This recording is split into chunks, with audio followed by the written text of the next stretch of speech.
참으로 고마우신 하나님 감사합니다. 참 우리에게 복음 주시고 우리 인생이 미완성이 아니라 참 완성을 향해서 달려가고 있다라는 것, 우리에게 참 소망을 주시고 위로해 주시고 참으로 하나님을 믿는 기쁨 가운데 살아가게 하심에 감사합니다. 그래서 우리 입술에 끊임없이 감사의 고백이 넘치게 하여 주시고 항상 기뻐하며 살아갈 수 있도록 주님 은혜를 베풀어 주시옵소서. 특별히 우리가 받은 구원에 대해서 다시 한번 생각해 봅니다. 주께서 함께 하시고 주께서 베푸시는 구원의 은혜가 어디에서부터 시작했는지 저희들로 깨닫게 하여 주시사 하나님을 찬송하고 찬양하며 살아갈 수 있도록 주님 은혜를 베풀어 주시옵소서. 이 시간 우리와 함께 하실 것을 믿고 예수님의 이름으로 기도합니다. 아멘. 자, 이제 계속해서 좀 질문을 살펴보도록 하겠습니다. 지난주에 이제 질문 30을 갖고 저희들이 살펴봤는데요.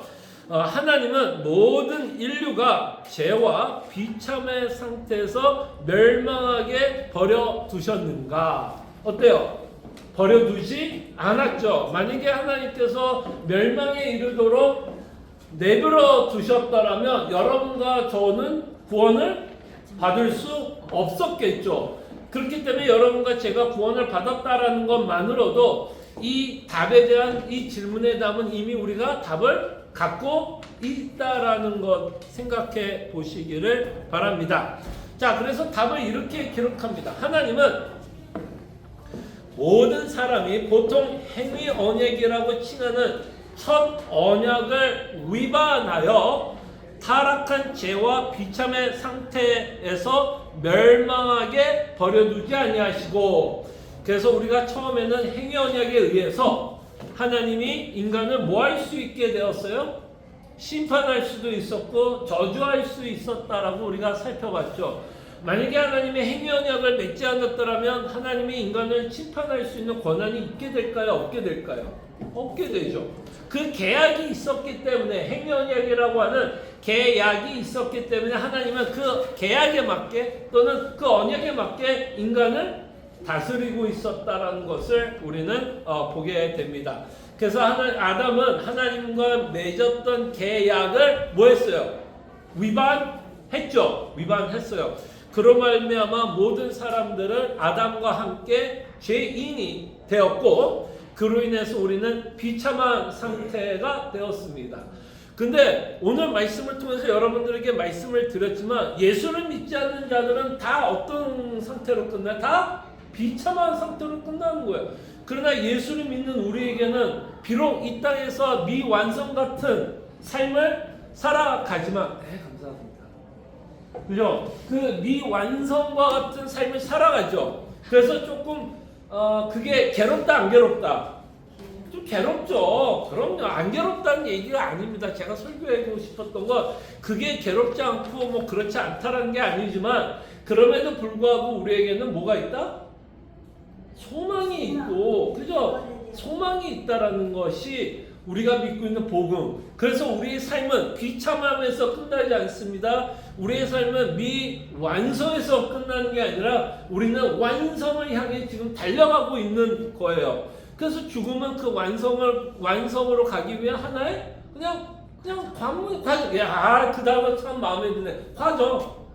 그러니까 우리가 죽는다라는 게 물론 사랑하는 사람과 헤어지는 아픔도 있고 몸이 갖는 괴로움은 있지만 그 이상 그 이하 슬퍼할 이유 있다 없다? 슬퍼할 이유 전혀 없어요. 왜? 더 좋은 본향이 우리를 기다리고 있기 때문에, 그죠? 우리는 기쁨을 갖고 살아갑니다. 그게 제가 오늘 말씀드렸던 시편에 보면 하나님이 여호와께서 뭐예요? 여호와께서 경건한 자의 죽음을 어떻게 본다? 귀중하게 본다는 거. 예. 저도 이번 주에 이 말씀을 주면서 참 많이 도전을 받았어요. 참 많이 도전을 받았습니다. 도전도 많이 받았지만 또 은혜도 많이 받고, 그렇기 때문에 여러분들은 오늘 하루 살아가면서 어떻게 살아야 돼요? 어떻게 살아야 돼요? 감사하면서. 네. 표정들이 감사하죠? 표정들 그래서 그 감사가 표정에서뿐만 아니라 우리 입술로도 옆에 있는 사람한테도 그 감사하다라는 것을 나눠주고 사실 오늘 그 원고에는 있었는데 제가 원고에서 빼먹은 게 하나 있어요. 여러분들 자녀들한테 이런 말도 할 수 있지 않을까? 여러분 자녀들 많잖아요. 그 자녀들한테 어떤 말을 할 수 있어요? 야, 나는 너희들과 함께 살아서 행복했다. 그럼 자녀들만큼 통과하겠죠. 뭐. 와, 우리 엄마가 나랑 같이 이렇게 내 엄마가 됐고 내가 그분의 아들이든 딸이었다는 것이 이렇게 행복했다고? 그 자녀가 그런 말 들으면 기분이 좋을까요? 나쁠까요? 네. 그래서 오늘 해보고 싶은 분 손을 왜 아무도 안 들어요? 나는 네 엄마여서 행복했다. 나는 너 아빠여서 행복했다. 다 쑥스러워요? 뭐라고요? 행복은 안 되더라도. 뭐 좋다고까지 해도 어디예요? 나는 네 엄마여서 참 좋았다. 아니 그리고 그 이제 죽음이 바로 문 앞에 왔다는 느낌이 드니까 그 애들 얼굴을 한 번이라도 더 눈에 담기 위해서 거실에다 침대 놓고 그럼요. 가면은 나는 그냥 방에 갇혀 있는 느낌이 들어서 애들 한 번 더 보고 싶고. 더 보고 싶은 그 소원이 생기니까 맞아요. 거실에다 자리를 비우더라고요. 그러니까 그냥 애들 봐도 그냥 감사하죠. 예. 그러니 얼마나 우리가 감사할 게 많아요. 근데 우리가 막 어떤 일에 대해서 두렵고 염려되고 걱정이 되면 그 감사의 표현을 우리가 잘할까요? 못할까요? 못하게 돼요. 그러니까 우리 마음속에 끊임없이 그런 기쁨이 넘쳐야 만나는 사람들에게도 감사하다, 좋았다 이런 말을 계속하게 되는 것 같아요. 그래서 어쨌든 행연하기 위해서 모든 인간은 그렇게 벌어진 상태 또는 비참한 상태에서 끝났음에도 불구하고 하나님은 그죠? 몇 명을 하나님께서 뭐 하셨다? 구원하셨다라는 게 이제부터 여러분들과 생각해 보려고 하는 내용입니다. 그래서 멸망하게 버려두지 않으시고 그의 순전한 사랑과 긍휼로 보통 은혜 언약이라 칭하는 둘째 언약으로 누구를? 택한 자를 구출하시고 또는 구원하시고 구원의 상태에 이르게 하셨다라고 하는 내용을 여러분들과 함께 생각해 보도록 하겠습니다. 그래서 이 은혜 언약이 갖고 있는 가장 큰 골자 중에 하나는 하나님이 누군가는 뭐했다? 선택하셨다라는 거예요. 그래서 이 선택이라고 하는 이 교리가 우리한테 가르치려고 하는 내용이 뭘까요, 여러분? 선택하셨다. 이 선택하셨다라는 것만큼 참 논쟁이 큰 가르침도 없어요. 사실 성경을 봐도 참 우리에게 언제나 논쟁을 할 수 있는 거리를 주는데 사실 믿는 자들에게 이 선택했다라고 하는 이 가르침을 통해서 하나님이 우리에게 전하고자 하는 내용의 메시지가 뭘까요? 네? 구원했다 또는 구원했다 또 선택했다라는 이 말로 통해서 우리에게 전하는 메시지. 너희들은 내 자녀. 네? 너희들은 내 자녀. 그렇죠. 너희들은 내 자녀다 또. 하나님의 조건 없는 사랑. 그렇죠. 은혜를 받아야 맞아요. 조건 없는 사랑을 보여주려고 하는 거예요, 사실이요. 조건 없는 사랑. 그리고 이 구원은 누구에 의해서 가능하게 됐다라는 이 구원의 주체자가 누구인지를 설명하는 단어입니다. 그래서 하나님이 선택했다 그러면 주어가 누구예요? 하나님이잖아요. 그래서 내 구원은 하나님이 하셨다라는 의미에서 이 선택이라는 단어로 우리에게 설명하게 됩니다. 그래서 지금 정명재 성도님이 말씀한 게 참 좋아요. 그러니까 조건 없이. 그러니까 더 말하면 사실은 하나님은 조건 없이 우리를 구원한 부분도 있지만 사실은 엄밀히 말하면 우리는 다 뭐를 받았어야 되는 사람들이었어요. 하나님의 진노, 심판을 받았어야 되는 사람이었는데 그런 자들을 하나님이 뭐했다?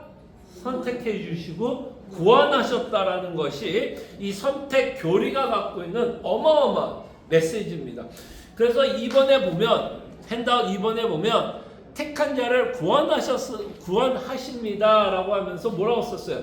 무조건적 선택. 그러면서 예를 든 게 신명기 7장 7절에 보면 하나님이 이스라엘을 선택한 이유가 뭘까요? 하나님이 이스라엘을 선택한 이유. 이스라엘이 뭔가 잘해서, 뭐는 잘나서, 아니면 하나님의 어떤 무조건적인 사랑으로, 무조건적인 하나님의 사랑을 그냥 보여줍니다. 어떤 잘나서 뭐 예뻐서 아니면 그렇죠. 특별해서가 아닌 내가 못났든 잘났든 너는 사랑한다는 거. 맞습니다. 그래서 신명기 7장 7절에 보면 여호와께서 너희를 기뻐하시고 너희를 뭐 했다고요? 택하시면 너희가 다른 민족보다 수요가 많기 때문에 아니니라 너희는 오히려 모든 민족 중에 가장 적다라고 말을 하면서 그 하나님이 뭘 얘기하고 싶은 거야? 야, 너희들은 사실 그러니까 어떤 민족보다 뭘 얘기하고 싶은 거예요? 하나님의 선택인데 조건에 관한 부분은 뭘 얘기하고 싶은 거예요? 사실 너희들은 다른 민족들과 비교해도 너희들은 참 내가 너희들을 선택할 아무 이유가 없다라는 것을 우리에게 말씀하려고 하는 겁니다. 이 신명기에서 하나님이 이스라엘 민족을 이렇게 선택하는 것을 통해서 사실은 우리에게 전하는 메시지가 뭘까요? 이건 이스라엘의 선택하고는 문제로 끝나나요? 아니면 더 나아가서는 구원받는 우리를 설명하고 있는 내용일까요? 그러니까 이스라엘의 어떤 민족을 선택한 내용으로 국한된 거예요? 아니면 하나님이 이스라엘 민족이라는 민족을 선택함으로써 우리가 받은 선택을 뭐 하는 걸까요? 설명하고 있는 구절이 됩니다. 그래서 우리는 이런 구절을 보면 어떤 단어로 우리가 쓸 수 있냐면 예표라는 단어로 사용할 수 있죠. 뭔가 예고편, 예고편. 뭐에 대한 예고편? 하나님의 백성을 하나님이 어떤 식으로 선택하고 있는지에 대한 자격 또는 조건을 말씀하고 있다라는 것을 저희들이 좀 생각해 보시면 좋겠습니다. 그래서 우리 구원이 뭐 한 거예요? 참 대단한 거죠. 여러분들과 저도 사실 누군가를 좋아하고 할 때도 사실 조건 따져요, 안 따져요? 따지잖아요. 안 그래요? 내가 저 사람이 어떤 면이 마음에 들어야 내가 그 사람에게 호감도 갖고 좋아하기도 하는데 내가 저 사람이 어떤 이유로든 싫으면 그 사람에 대한 호감이 있을까요? 없을까요?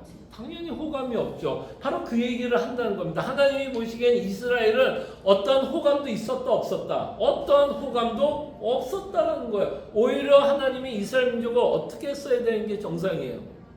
이스라엘 민족이 호감뿐만 아니라 맨날 하나님께 뭐 했어요? 명령 잘 지켰어요? 또 맨날 우리랑 비슷하죠?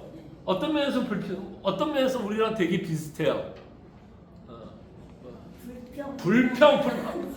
와, 집사님도 그러세요? 아이고, 제일 큰 게 그게 싸움 아니에요? 아이고, 저도 사실 불평 불만 많을까요? 없을까요? 저도 왜 없겠어요? 또 뭐 염려 왜 없겠어요? 그러니까 끊임없이 하나님을 의지하지 않고 하나님에 대한 불신하고 있는 우리를 하나님이 뭐 했다? 선택하시고 구원하셨다라는 것이 바로 하나님이 이스라엘 민족을 구원한 내용과 같은 맥락을 갖고 있다라는 것을 우리는 보게 됩니다. 자, 2번을 넘어갈까? 2번의 2번 루므로 넘버 2 선택의 주체는 누구인가? 근데 이게 논쟁이 굉장히 컸어요. 과연 하나님이 나를 선택해서 구원을 받는 것인지 아니면 내가 하나님을 선택해서 구원을 받는지에 대한 그럼요. 역사적으로도 끊임없이 이 논쟁은 있었고요. 지금도 사실은 인간은 사실 뭐하고 어떤 말을 하고 싶을까? 인간은 그래도 내가 나의 구원에 어느 정도 뭐 다는 아니래도 그죠? 다는 아니래도 나도 뭔가 좀 일조했다라는 생각을 하고 싶을까요? 안 하고 싶을까요? 좀 하고 싶은 유혹을 받게 되는 것 같아요. 그럴 때 그 일조, 그러니까 내가 뭔가에 일조했다라고 생각하는 것을 잠식시키게 하는 가르침이 뭐예요? 그게 바로 전적 타락이에요. 전적 타락을 통해서 우리는 하나님의 말씀에 반응할 수 있는 자예요?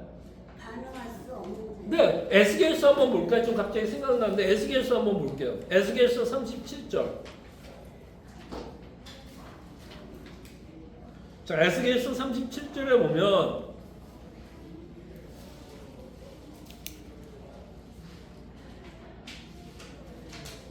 자, 에스겔서 37절에 보면 하나님이 에스겔에게 아주 흥미로운 환상을 하나 보여주는데 이 환상을 통해서 하나님이 인간이 갖고 있는 어떤 상태를 보여주냐면 인간이 갖고 있는 어떤 영적 상태를 보여줍니다. 그래서 에스겔서 37장 1절과 2절 한번 읽을게요. 자, 여호와께서 권능으로 내게 임재하시고 그의 영으로 나를 데리고 가서, 그러니까 뭐야? 어떤 환상을 지금 보여주는 거예요. 나를 데리고 가서 골짜기 가운데 두셨는데 혹시 성경을 갖고 있는 뭐라고 써있어요? 거기 뭐가? 뼈가 가득하더라. 뭐예요? 그 앞에 뭐가 쫙 있다. 뼈가 가득하다는 이게 뭐가 있다라? 시체들만 있다라는 이게 뭐야? 다 죽었다라고 표현을 하고 있습니다. 자, 이렇게 죽은 자에게 자, 내가 나를 그 뼈 사방으로 지나가게 하시기를 본즉 그 골짜기를 지면에 뼈가 힘이 많고 아주 말랐더라고 이야기하면서 뭐 어떤 상태를 말하고 싶은 거예요? 완전히 다 죽었다라는 상태를 말씀합니다. 그가 내가 이르시되 인자야 이 뼈들이 능히 살 수 있겠느냐? 살 수 있어요 없어요? 스스로 살 수 있을까요 없을까요? 말이 안 되는 얘기를 지금 하나님이 말씀하는 거 아니에요? 그러므로 이 구절을 통해서 인간의 어떤 상태를 말하는 거예요. 영적으로 완전히 시체화된 우리의 어떤 영적인 상태를 말씀하고 있고 이런 영적인 상태가 스스로 구원할 수 있을까요? 아니면 스스로 하나님이 있다라고 믿을 수 있을까요? 없을까요? 스스로 믿을 수 없고 사실은 하나님이 이 땅에 오셨어요? 안 오셨어요? 하나님이 이 땅에 오셨던 때가 있었어요? 없었어요? 있었어요? 없었어요? 있었죠. 누가 오셨죠? 예수님. 예수님이 이 땅에서 33년의 인생을 살아갈 때 누구도 예수를 알아본 자가 있었나요? 없었나요? 그 예수가 누구인지를 알아본 사람이 있어요? 없어요. 근데 참 재밌게도 누군가는 사실 알아봤어요. 뭐 그럴 수 있는데 사실 참 이게 복음서를 읽으면서 참 흥미로운 부분은 아무도 예수를 영접한 자가 없었다라는 식으로 설명하는데 어떤 존재들은 이 자가 예수라는 것을 그러니까 알아본 자들이 있었어요. 누군지 아세요? 예? 마귀였어요. 그 되게 흥미롭잖아요. 인간은 아무도 못 알아봤어요. 근데 마귀는 뭐라고 표현해? 이때니까 무슨 말이야? 내가 이제 심판을 받을 때가 곧 다가왔다라는 것을 마귀들은 알았어요. 그래서 거기서 그 복음서가 갖고 있는 흥미로운 건 그 왕이 그 하나님 자신이 이 땅에 왔는데도 결국 아무도 예수님을 알아보지도 못하는 것뿐만 아니라 그 인간들은 예수를 어떻게 했어요? 예수를 어떻게 했어요? 그냥 세상의 마음으로 몰랐고 그리고 인간들은 결국에 예수를 다 죽여버렸잖아요. 그게 바로 지금 에스겔서에서 나타나고 있는 인간의 어떤 영적 상태. 그런 자들이 어떻게 하나님을 선택을 하고 예수 그리스도의 복음을 스스로 믿었다라고 말을 할 수 있을까요? 그럴 때 이 뼈들이 살아나고 우리가 영적으로 살아났다면 사실은 어떤 일이 있었기 때문에 이 일이 가능할까요? 어떤 분? 어떤 하나님? 조금 더 구체적으로 얘기하자면 성령 하나님. 그러니까 우리가 생각하기에는 우리의 구원에서 이제 가장 중요한 분은 누구예요? 예수님이에요. 분명히 예수님이에요. 그 근데 여러분과 제가 구원을 실질적으로 맛보기 위해서는 예수님은 십자가에 죽어서 가능하다, 가능하지 않다. 예수님이 십자가에 죽어서만 우리가 예수를 믿을 수 있다, 없다? 믿을 수 없어요. 예, 무슨 말인지 알겠죠? 예수님이 십자가에 죽으신 것만으로 여러분과 제가 예수를 믿을 수 없어요. 누가 오셔야 돼요? 성령 하나님이 오셔서 우리의 죽은 영을 뭐 하셔야 돼요? 살려내서 그때서야 이제 뭐가 되는 거예요? 그 십자가가 갖고 있었던 메시지를 뭐 하기 시작하는 거예요? 뭐 하기 시작하는 거예요? 믿기 시작하는 거예요. 그래서 여러분 이 복음서와 사도행전에서 가장 큰 차이를 보게 돼요. 복음서에 나와 있던 이 제자들은 엄밀히 말하면 예수 그리스도의 복음을 다 이해하고 믿었다라고 말을 할 수 있을까요? 없을까요? 믿지 않았어요. 믿지 않았어요. 오히려 제자들도 예수님이 죽을 때에 어떻게 했어요? 어떻게 했어요? 다 도망갔어요. 그 말이 내포하고 있는 말은 뭘까요? 그 도망갔다라는 말에 내포하고 있는 건 뭐예요? 그들도 사실은 예수님이 무엇을 전하려고 하는 그 메시지를 온전히 믿었다, 못 믿었다? 못 믿었어. 믿지 못하니까 그들도 겁이 나서 뭐 한 거예요? 도망간 거예요. 근데 그 복음서에 나왔던 똑같은 제자들이 사도행전에서는 어떻게 해요? 어떻게 해요? 도망가요? 아니면 죽으면 죽으리라 해요? 죽으면 죽으리라. 근데 그 차이가 뭘까요? 복음서에 나왔던 제자들과 사도행전에 나왔던 제자들은 같은 인물이에요? 다른 인물이에요? 같은 인물이에요. 근데 차이가 뭐예요? 예수님께서 성령을 너희들한테 보내준다고 해서 그 다음서부터 그들이 지키고 그 말을 다르게 표현하면 무슨 말이에요? 그 복음서에서 나왔던 제자들은 예수님이 전한 복음을 이해를 못하고 믿지를 못했는데 사도행전을 통해서는 그 성령 하나님이 오심으로써 어떤 일이 벌어졌다고 얘기할 수 있어요. 예수님의 복음을 온전히 이해하고 믿기 시작했다는 거예요. 그러니까 여러분들이 지금 예수를 믿고 있다, 지금 이해하고 있다, 증거가 뭐예요? 그렇죠. 예. 성령이 계시니까 여러분 안에서 지금도 성령님이 너무 열심히 지금 일하고 계시기 때문에 우리가 이게 믿어지는 겁니다. 그래서 제가 여러분들에게도 누누이 이야기를 하지만, 자, 이제 응용 연습을 할 때, 응용 문제. 하나님이 여러분들과 함께 동행해야 하네요. 자, 동행해야 하네요. 그 동행하고 있는 객관적인 사실이 하나가 있다면, 여러분들은 하나님이 여러분들과 동행하고 있는 증거를 뭐라고 이야기하겠어요? 여러분들 지금 하나님 함께 안 해요. 그 증거가 뭐예요? 증거가 뭐예요? 믿음이요. 우리가 아직도 하나님 믿고 있다는 믿음. 그렇죠. 지금 뒤에서 들렸어요? 그러니까 여러분들이 하나님이 동행하고 있는 증거는 하나님, 삼위 하나님 중에 어떤 분이 계시죠? 성령님도 하나님이 아니에요. 하나님이세요. 근데 좀 전에 말씀드린 것처럼 여러분들이 지금 예수를 믿고 있다면 누가 여러분들과 지금 동행하고 있기 때문에 그게 가능한 거예요. 성령 하나님 동행하니까.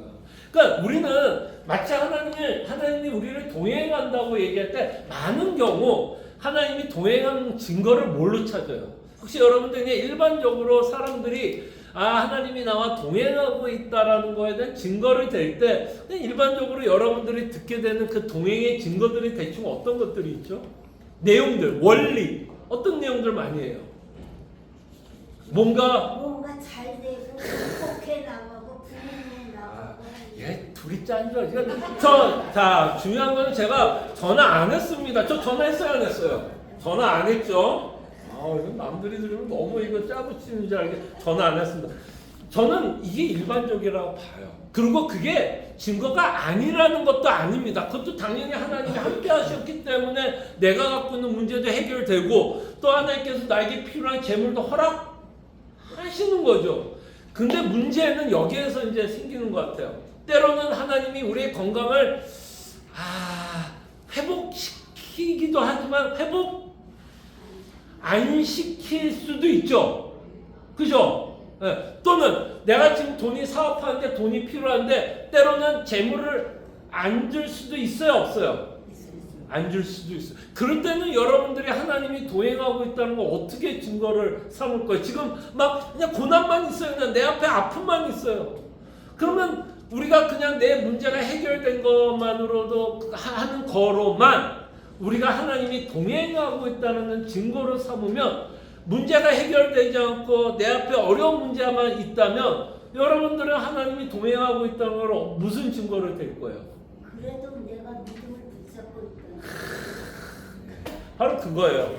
그래도 내가 지금 예수를 믿고 있고 복음이 설득되고 있고 이 고난 가운데 하나님이 합력하여 선을 이루시고 나는 지금 다 이해할 수 없으나 하나님이 나와 섭리 가운데 함께하고 있다는 게 믿어진다면 내 문제가 해결됐어요, 안 됐어요?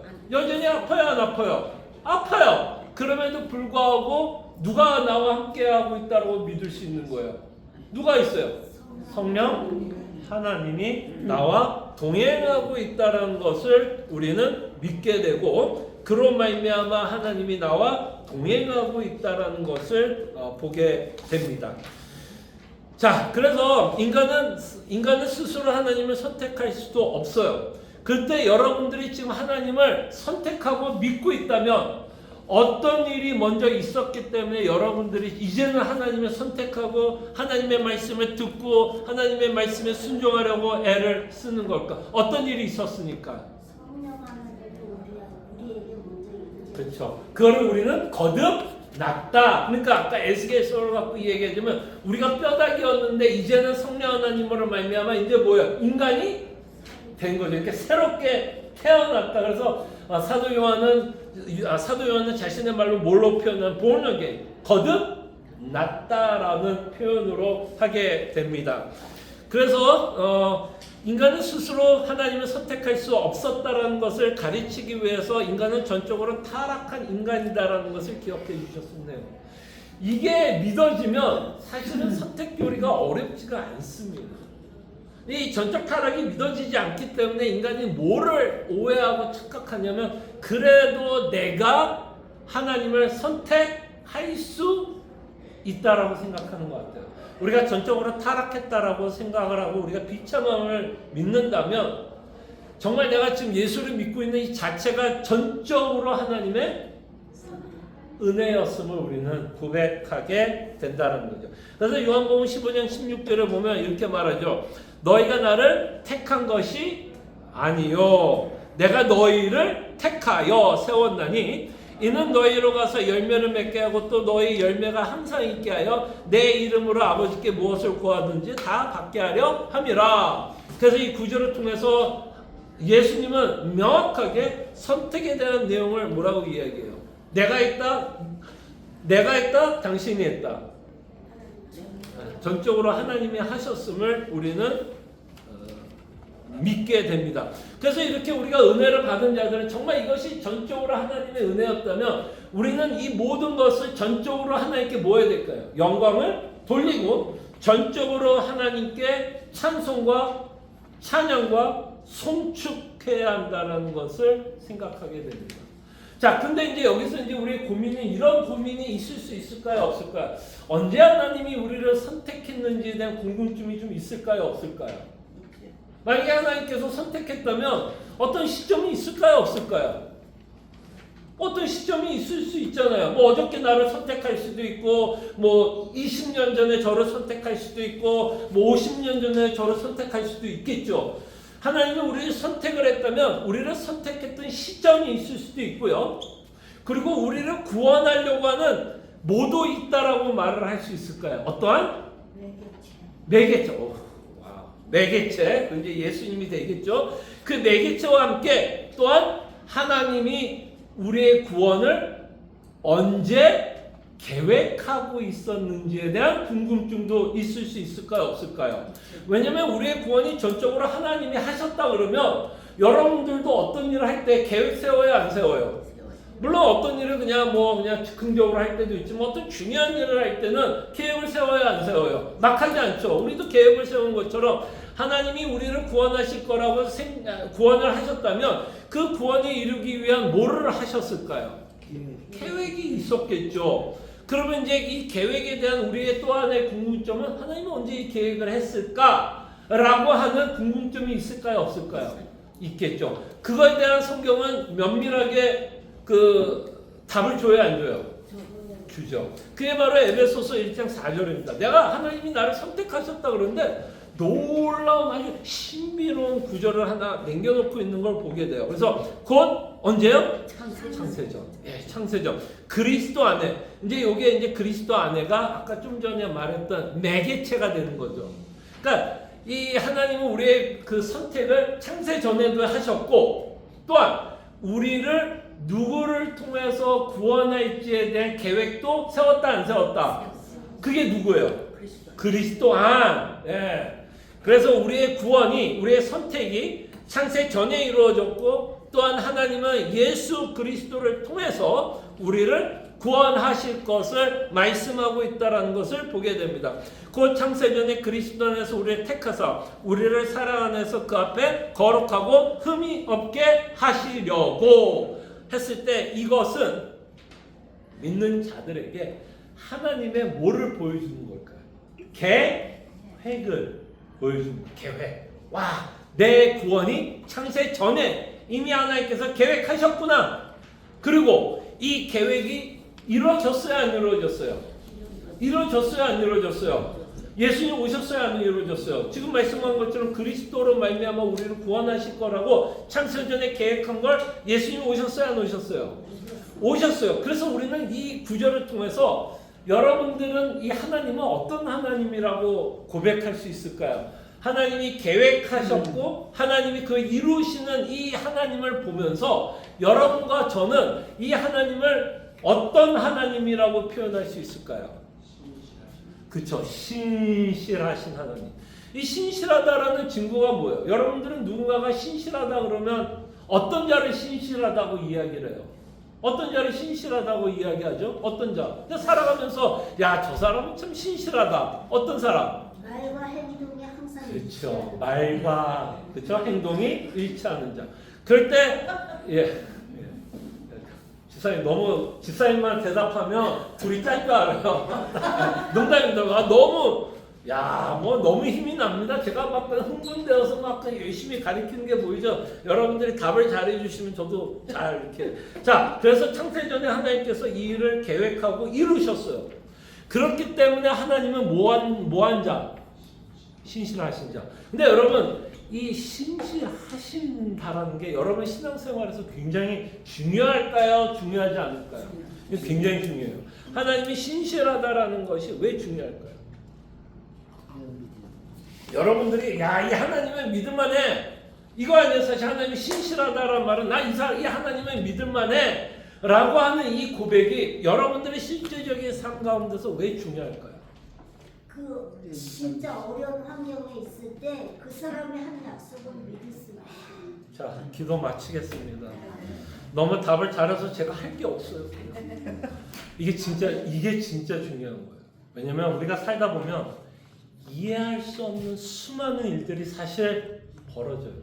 근데 문제는 뭐냐면 우리가 이해가 안 되면 어떤 일이 벌어져요? 이해가 안 되면 굉장히 혼란스러워요.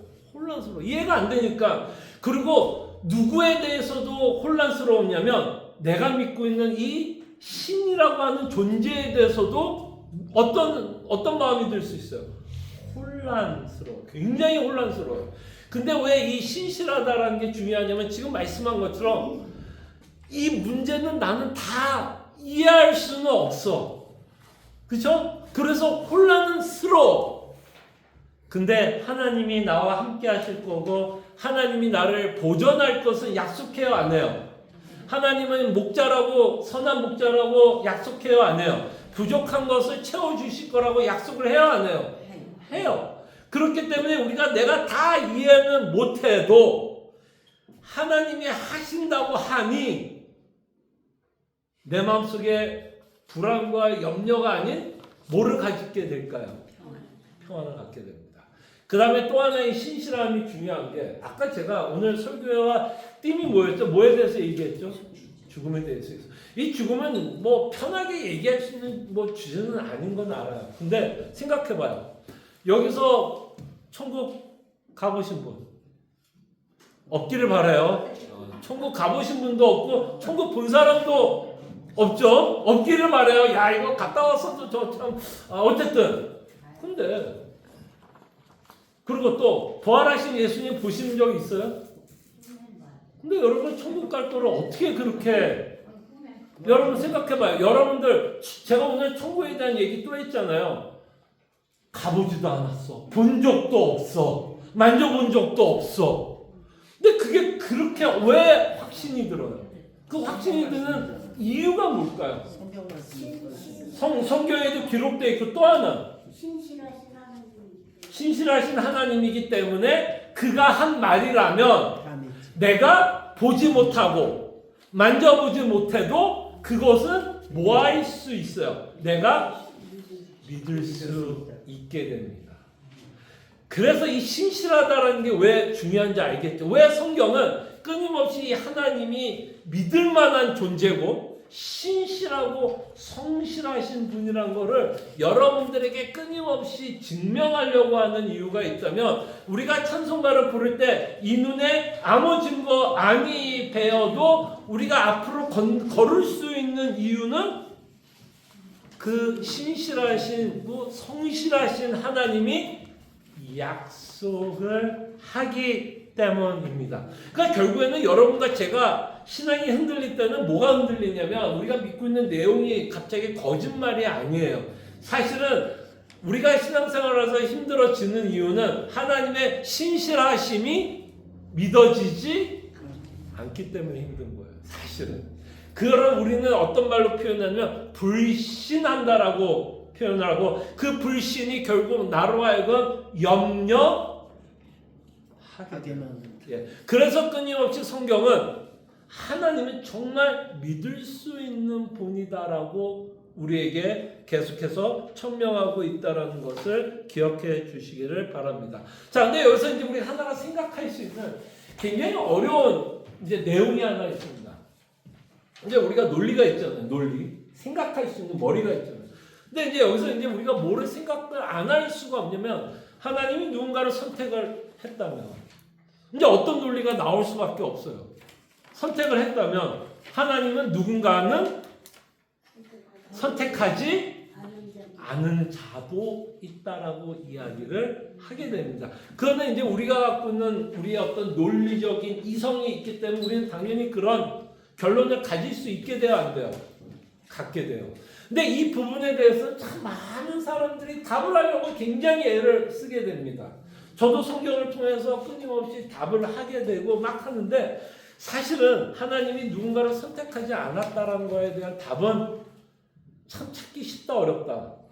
굉장히 어려워요. 결과적으로는 우리가 누군가를 하나님이 선택하지 않았다라는 말은 할 수 있어도 하나님이 누군가를 선택하지 않았던 이유를 대라 그러면 굉장히 어렵어요. 성경도 그거에 대해서는 명확하게 이야기하지 않아. 많은 사람들이 이 선택 교리를 가지고 하나님을 불신하고 하나님을 대적하는 용어로 사용할 때도 있어요. 왜냐? 하나님이 사랑이시다라고 이야기를 하는데 누군가를 선택한 거는 하나님의 사랑을 보여줘야 안 보여줘요?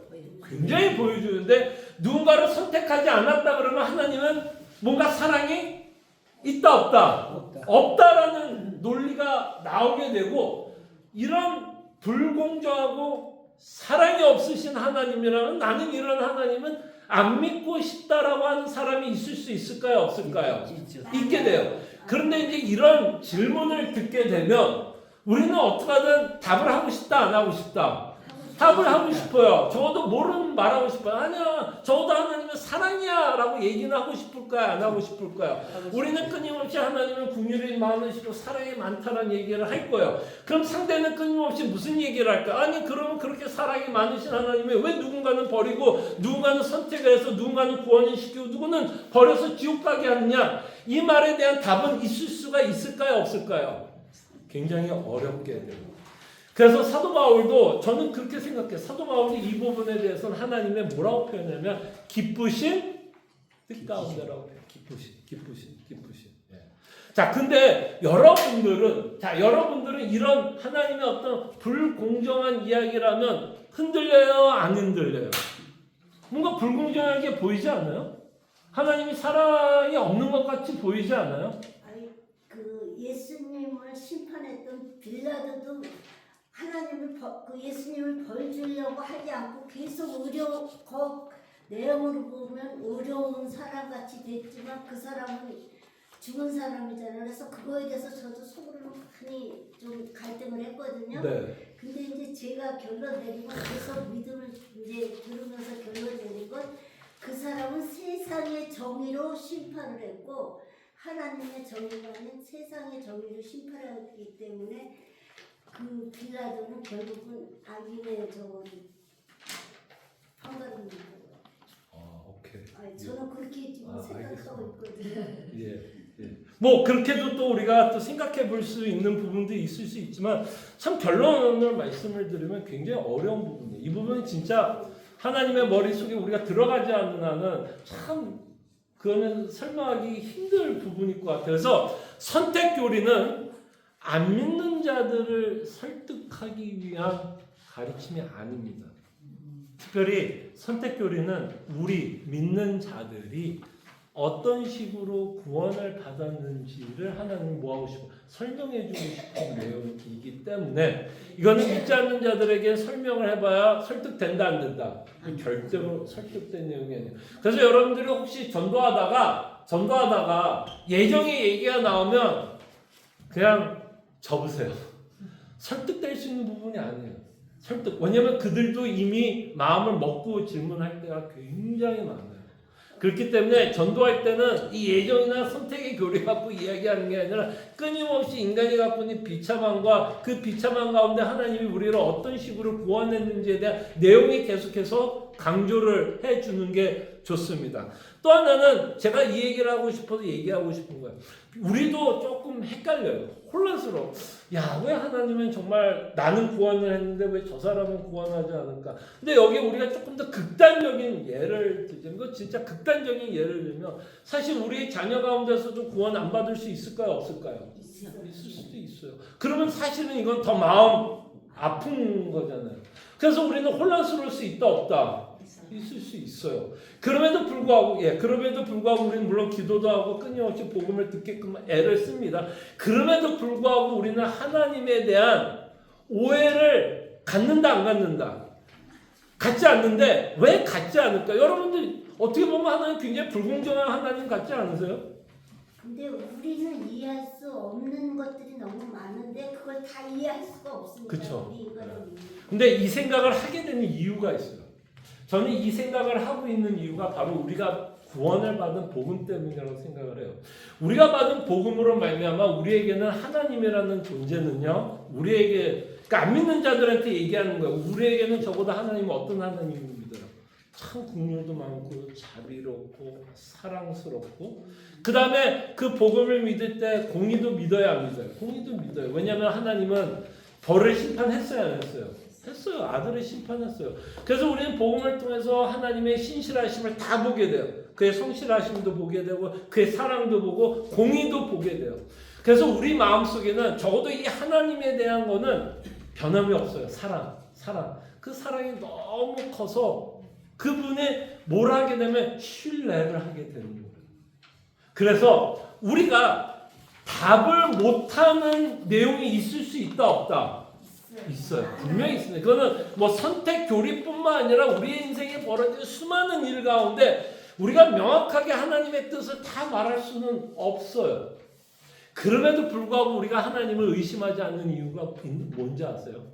그게 우리가 받은 구원 때문이라고 저는 생각이 들어요. 그 구원이 우리로 하여금 하나님을 의심하지 않게 해요.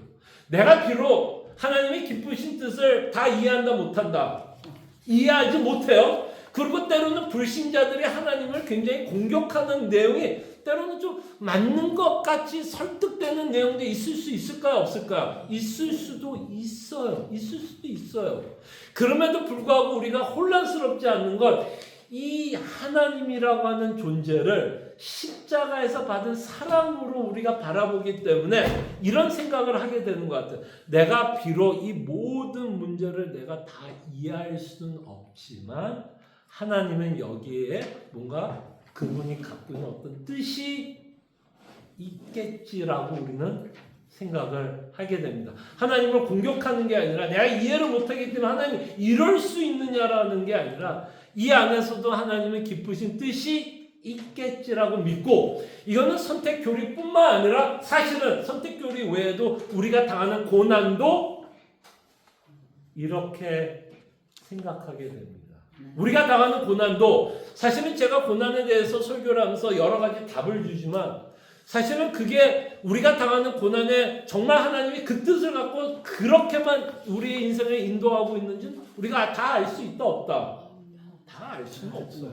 그저 우리가 믿는 것이 있다면 하나님께서 합력하여 선을 이루실 것을 믿고 이 고난을 통해서 우리를 겸손케 하실 것이고 이 고난을 통해서 우리는 더 하나님의 나라를 바라보면서 살아가게 하는 수많은 순기능을 우리에게 말씀하고 있지만 우리가 당하고 있는 고난의 모든 이유를 우리는 다 알 수 있다 없다? 알 수 없어요. 그 알 수 없는 이유 때문에 우리는 혼란스러울 수 있다 없다? 혼란스러울 수 있어요. 그럼에도 불구하고 우리가 이 하나님을 믿는 것, 내가 혼란스러운 거에 대한 모든 거의 답을 갖고 있어서 믿는 건 아니에요. 혼란스러움에도 불구하고 내가 여전히 이 하나님을 믿는 건 그 십자가에서 우리에게 보여주신 사랑 때문에 결국에는 내가 당하는 고난도 우리는 솔직하게 하나님, 이거는 내가 지금 당하고 있는 건 너무 힘들고 아프고 절망스럽지만 적어도 하나님은 의심하지는 않습니다. 분명히 이 일 가운데서도 하나님은 선하신 뜻이 있을 것입니다 라고 하는 우리의 뭐가 나오는 거예요? 신앙 고백이 나오는 거예요. 그래서 성경은 여러 가지로 여러분들을 설득하기도 하지만 성경은 끊임없이 뭘 갖고 여러분들을 설득하려고 그러냐면 우리가 받은 구원으로 설득하려고 그래요.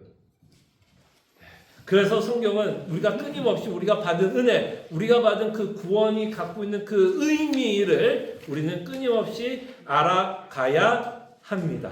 자, 마지막으로 하나만 더 보고 마치도록 할게요. F 볼게요. 예정과 전도. 자, F 보면 예정과 전도 또는 선택과 전도에 대해서 우리가 생각해 볼게요. 많은 사람들이 하나님께서 선택하셔서 우리가 구원을 받았다고 이야기를 하면 논리가 뭘로 가냐면 우리는 할 게 없다라는 생각을 하게 됩니다. 그죠? 하나님 다 하신다 그래요. 우리의 구원을 하나님이 다 하신다 그러면 굳이 우리가 할 게 있다 없다. 그러면서 이제 이 선택의 가르침이나 선택의 교리를 갖고 이야기하면 뭐를 갖고 좀 이야기를 하게 되냐면 전도를 갖고 이야기를 합니다. 어차피 하나님이 선택한 자는 하나님께서 다 구원을 한다면 전도할 이유가 있다 없다? 전도할 이유가 있다 없다? 논리적으로는 뭔가 없는 것 같은 논리가 생겨야 안 생겨요? 생기죠. 그럼에도 불구하고 성경에 보면 전도하라 그래요? 안 하라 그래요? 하라 그래. 그럼 이거 어떻게 해야 돼? 이거 어떻게? 아니 뭔가 구원을 하나님이 다 하신다고 얘기하는 것 같아서 전도 안 해도 될 것 같은데 성경은 끊임없이 우리 보러 땅 끝까지 이르러 뭐하라? 내 증인이 되라고 하고 있으면 이거 어떻게 해결할 거예요? 이거 어떻게 해결할 거예요? 해야 돼요? 말아야 돼요? 그들에게 하나님이 누구인가를 알려줘야 그들도 하나님. 그렇죠. 자, 알려주는 역할을. 맞습니다. 자, 이제 우리가 헷갈려야 될 게 헷갈릴 필요가 없는 게 뭐냐면 하나님이 하신다라고 할 때 하나님이 도구를 사용하실까요? 안 할까요? 하세요. 도구를 사용하세요. 하나님의 일을. 그러니까 하나님이 직접 하실 수도 있어요. 근데 하나님이 선택을 해서 한다라는 말은 결과론적으로 하나님이 다 하시지만 그 결과를 만들어가기 위해서는 하나님이 도구를 사용한다 안 한다? 도구는 사용해요. 만약에 하나님이 다 하신다고 이야기를 하고 전도가의 필요성이 없다면 적어도 우리는 누구 일단 성경에 나와 있는 어떤 인물부터 하나하나씩 지워나가야 될까요? 필요 없었던 자들이 누구예요? 여러분 전도하면 생각나는 사람이 누구예요? 성경에서 가장 전도 열심히 했던 사람 다른 말로 하면 선교 가장 열심히 했던 사람 누구예요? 사도 바울. 몇 차까지 갔어요? 3차. 만약에 사도 바울이 말했던 선택과 예정의 교리에 정말 하나님이 다 하신다라고 믿고만 있다면 굳이 사도 바울이 감옥에 갈 필요 있어요? 없어요? 전도할 필요 있어요? 없어요? 없죠. 그럼에도 불구하고 왜 사도는 그렇게 열심히 전도했어요?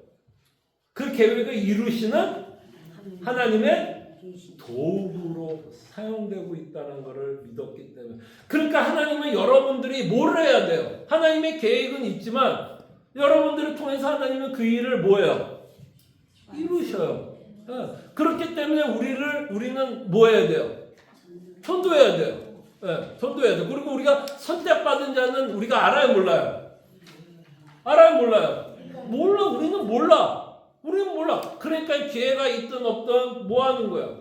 전도를 전도해야. 전도하는 거예요. 전도하는 거예요. 그러니까 하나님은 계획을 세웠어도 반드시 도구를 사용한다, 안 한다? 보세요. 하나님이 여러분들의 말씀을 깨우칠 때 도구를 사용해야 안 해요? 그 도구 중에 아주 훌륭한 도구가 누구죠? 여러분들이 말씀을 깨달을 수 있다 아주 훌륭한 도구를 사용하죠. 제 이름이 나오기를 기대했는데 제 이름이 안 나오는 거 보니까 어쨌든 그건 농담이고요. 그러니까 목사라는 직분을 하나님이 뭐 하는 거예요? 하나님이 직접 여러분들을 가르칠 수 있어요? 없어요? 직접 계시할 수 있어요? 없어요? 성경 서서도 직접 계시할 수 있어요? 없어요? 야, 오늘은 근추나 요한복음을 봐라 할 수 있어요? 없어요? 물론 결론은 없어요. 왜냐면 그렇게 하나님이 일을 안 하시니까. 하나님이 그렇게 일을 안 하는 이유는 뭐야? 하나님께서 뭘 하겠다? 도구를? 그래서 저 같은 직분자를 세우셔서 주의 말씀을 대언하게끔도 하게 됩니다. 그러니까 하나님이 계획이 있다라는 말에 하나님이 도구를 안 사용하는 게 아니라 하나님이 계획이 있지만 하나님은 그 계획을 이루시기 위한 도구들을 사용하고 그 도구들을 통해서 그 결과를 만들어 내시고 그 도구는 결국 뭐라고 고백할 수밖에 없을 거야. 내가 했다, 하나님이 했다. 그 도구도 끝에 가서는 다 하나님이 하셨다. 그래서 이 부분은 우리가 헷갈리지 않았으면 합니다. 그죠? 도구를 사용한다라는 것을 기억해 주시면 선택의 교리에서 하나님이 주권적으로 하시지만 하나님이 이 일을 이루시기 위해서 나를 또 사용하시고 나를 또 부르시고 계시다라는 것. 하나님의 일에 여러분들을 뭐한다? 초대하고 있다라는 것. 이건 굉장한 특권이고 굉장한 영광이라고 우리가 생각해 볼 수 있을 것입니다. 자, 오늘은 여기까지 마치고요. 제가 기도하고 마치도록 하겠습니다. 기도하죠. 참으로 고마우신 하나님, 선택교리 참 이해하기 어려운 부분도 있고 우리의 논리 가운데 설득되지 않는 부분도 분명히 있지만 이 선택교리를 통해서 참으로 하나님이 주권적으로 우리를 구원하고 있다는 그 메시지만을 받게 하여 주시고 이 일을 계획한 것은 창세전에 이 일을 계획하고 있었다는 걸 기억하게 하여 주실 때 하나님이 계획한 건 모든 것을 이루시고 이 이루시는 하나님을 통해서 우리는 하나님의 성실하심과 신실하심을 믿게 하여 주시사 때로는 우리 인생 가운데서 벌어지는 수많은 일 가운데 우리가 다 이해하지 못하고 혼란스럽고 혼돈스러운 순간이 올지라도 이 신실하신 하나님이 우리의 인생을 인도하기에 이 신실한 하나님을 믿고 이 눈에 아무 증거 아니 배워도 신실하신 하나님을 믿고 나가게 하여 주시옵소서. 또한 하나님이 주권적으로 일을 한다고 해서 하나님이 도구를 사용하지 않고 도구를 사용하고 있다는 것 믿게 하여 주시사 하나님께서 우리에게 주어진 일 최선을 다해서 이 일을 감당할 수 있도록 또한 우리가 전도를 해야 되는 대상이 있다면 기회가 있든지 기회가 없든지 주의 말씀을 전할 수 있는 자 되게 하여 주시옵소서. 주님이 우리와 함께 하심에 감사하고 살아계신 예수 그리스도 이름으로 기도합니다. 네.